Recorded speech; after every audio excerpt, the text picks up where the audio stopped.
If you've seen the headlines about the Epstein Files and just felt totally lost in all the rumors and speculation, you are definitely not alone. It's a really confusing story, and there's just so much misinformation flying around. So that's what we're going to do today.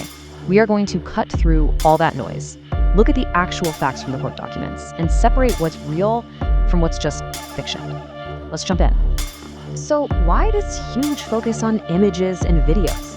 I mean, that's the real question at the heart of all this online chaos, isn't it?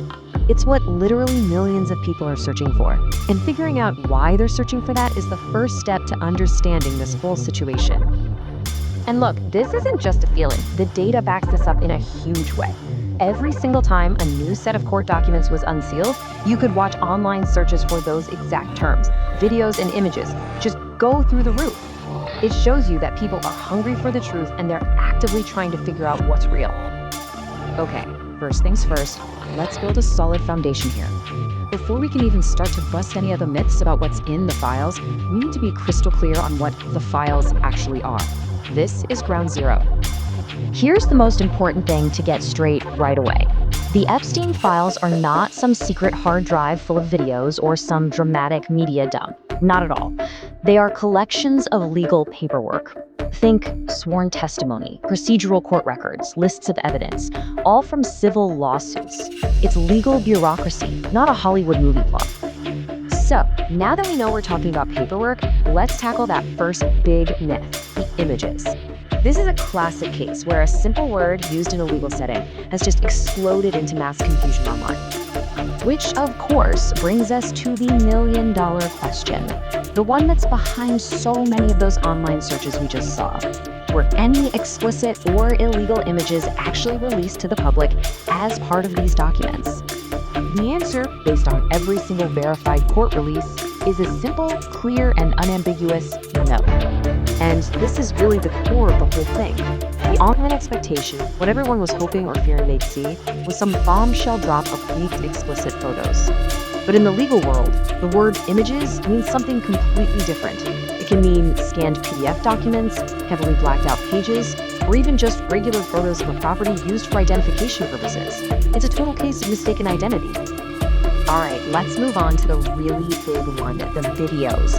This is where the rumor mill has just been working overtime, so we've got to unpack what's actually going on here. I mean, the claims are everywhere. You hear whispers of secret recordings, hidden surveillance tapes, all this crazy footage. So you have to ask the direct question, were any of these videos actually released to the public? And once again, the answer is a firm, clear no.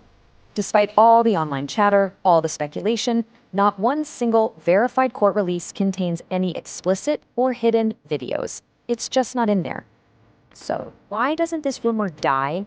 Well, it's basically a perfect storm of misinformation. You start with sensational headlines that hint at things they can't actually prove. Then those get blasted out on social media by unverified accounts and go viral. People then misinterpret the legal testimony. A video might get mentioned in a document, right? But that's a whole world away from that video being released. And once that rumor starts rolling, it just gets repeated so many times that it starts to feel like a fact. Okay, so we've spent some time clearing away the myths of what isn't in the files. Let's flip it. What do these unsealed documents actually contain? Let's get into the factual record. This table really lays it out perfectly. On one side, you have the reality of what was included. Written transcripts of testimony, boring procedural records, names mentioned in people's statements. On the other side, you have the rumors, video recordings, surveillance tapes, illegal images. The gap between those two columns, well, that's the gap between public expectation and the legal process. This all leads to a really crucial question. Why? I mean, if certain evidence is mentioned, why isn't it just made public? And the answer to that lies in the legal guardrails that are designed to protect our entire justice system. This right here, this might be the single most important concept to take away from all this. Just because evidence exists as part of an investigation does not, I repeat, does not equal that evidence being released publicly. They are two completely different things, and the courts are incredibly careful for some very, very good reasons.